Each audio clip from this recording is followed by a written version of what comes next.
মন থেকে ওয়াটার কালারের জন্য একটা সাহস তৈরি করবার জন্যে আমি ভিডিওগুলো বানাই। অনেকেই আছে ওয়াটার কালার করতে একটু ভয় পায়। সেই ভয়টা কাটিয়ে দেব এবং হাজার, হাজার মানুষ আস্তে, আস্তে আরো ওয়াটার কালারের মধ্যে আসবে। এটাই আমার স্বপ্ন। পৃথিবীর সবথেকে সুন্দর মিডিয়াম, যে মিডিয়াম দেখে কঠিন মনে হয় কিন্তু করতে জানলে সবথেকে আনন্দ পাওয়া যায়। খুব তাড়াতাড়ি fantastic water colour landscape, portrait create করা যায়। খুব তাড়াতাড়ি শুকিয়ে যায়। কিন্তু ১ম স্টেজটা একটু শক্ত। তা তুমি দেখো গরমকালে ওয়াটার কালার কিভাবে করবে তার টিপস এবং টেকনিকগুলো তোমাদের আজকে বলবো। প্রথমত দেখো গরমকাল মানে হচ্ছে প্রচণ্ড তাড়াতাড়ি পেপার তোমার শুকিয়ে যাবে। তাই একটু মোটা পেপার ব্যবহার করবে। Minimum 300 GSM. পাতাটাকে যে সবসময় ভিজিয়ে নিয়েই করতে হবে এমন কিন্তু কোনো ব্যাপার নেই। যারা আমার ওয়ার্কশপে এসেছিল তাদেরও বলেছি, যারা আসেনি তাদেরও বলছি। মোটামুটি একটা আকাশটাকে যদি তোমার মনে হয় যে হ্যাঁ আমি ক্লাউড খুব ব্লারি ক্লাউড বানাবো তাহলে করবে। এখানে আমি আকাশটায় অল্প একটু কালার দিলাম, কোনো ভেজানোর ব্যাপারই ছিল না। এখানে কলা গাছগুলোতে অল্প একটু ভেজানো ছিল আকাশ করবার জন্য যেটুকু ভিজেছে।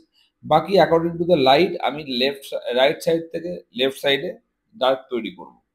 একদম সিম্পল। আমি কিন্তু বারবার বলছি তোমরা ভয় পাও ওয়াটার কালার করতে, তাই জন্য ওয়াটার কালার হয় না। তোমরা ভাবো যে ধেবড়ে যাবে। শুধু একটা জিনিস মনে রাখবে, প্রচুর রং ব্যবহার করবো না, জলের পরিমাণ একটু দেখে নেবে। আমি পুরো পেন্টিংটার মধ্যে দেখো জলটা একটু বেশি বেশি করে দিচ্ছি আর পেনটা একটু কম ইউজ করছি।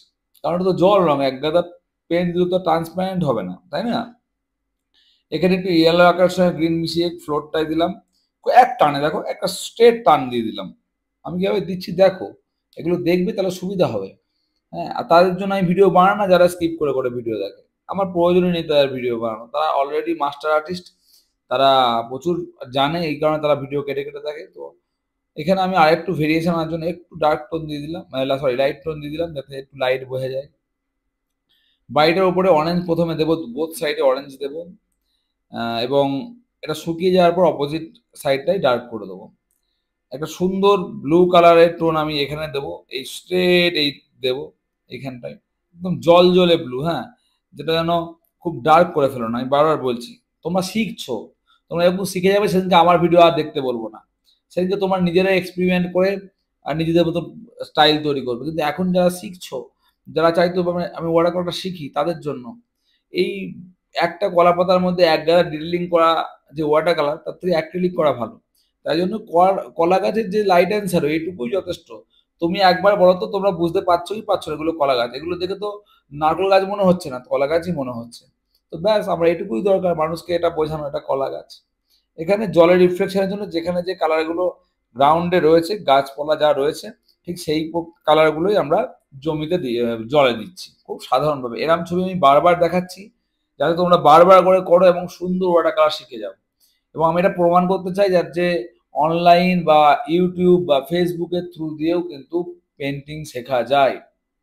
এমনভাবে শেখা যায় যেটা সত্যিই তোমাদের সারা জীবন মনে থাকবে। আমি কি রং দিলাম সেটার থেকে বড় জিনিস হলো আমি কি টেকনিক ইউজ করলাম। তোমরা চাইলে বাড়ির ছাদে একটু ব্রাউন কালার দিতেই পারো, আমি তোমাদের কিছু বলতে পারবো না সেক্ষেত্রে, সেটা তোমাদের ব্যক্তিগত ব্যাপার।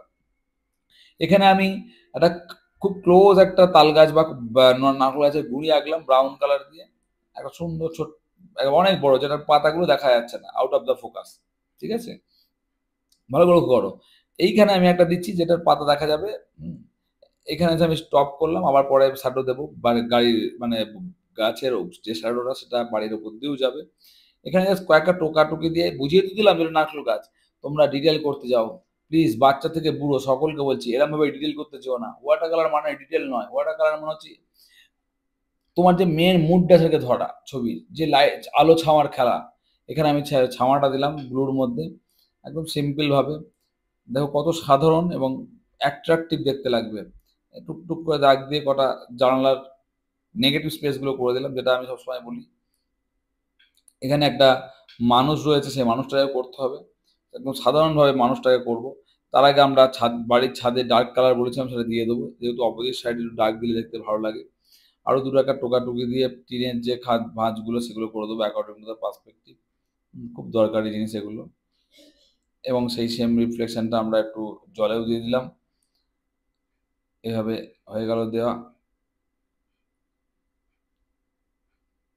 রিফ্লেকশন রিফিলস গুলো অ্যাড করে দিলাম নারকেল গাছের জন্য। একটা মানুষ আছে ছোট্ট, সেই মানুষটা একটু অল্প জাস্ট একটা পিঙ্ক কালার দিয়ে, পার্পল কালার দিয়ে তার ধুতি জামা প্যান্ট, একটুখানি ঝুঁকে আছে লোকটা, এইটুকুই। তাহলে ওকে রিফ্লেকশন অ্যাড করে দিলাম। বেশি ভয় পাবে না, স্মুথ কাজ করবে, একদম ভয় পাবে না। একবার না হলে 10 বার করবে, আর সেটাকে রেকটিফিকেশন করতে গেলে তোমরা কিন্তু কোনোদিন ওয়াটার কালার শিখতে পারবে না। লাইফে কোনোদিন হবে না যদি মনে হয় যে ওয়াটার কালারটা অ্যাক্রিলিকের মতো করে করবো। ওয়াটার কালারটা স্মুথ মিডিয়াম, তাকে স্মুথলি করতে হবে।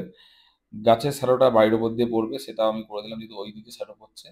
তোমরা সকলে ভিডিওটা শেয়ার করো, সকলে দেখো, সকলকে শেয়ার করো, আর সকলে একসঙ্গে থাকো, প্র্যাকটিস করো। দেখা হবে আবার নেক্সট ভিডিওতে।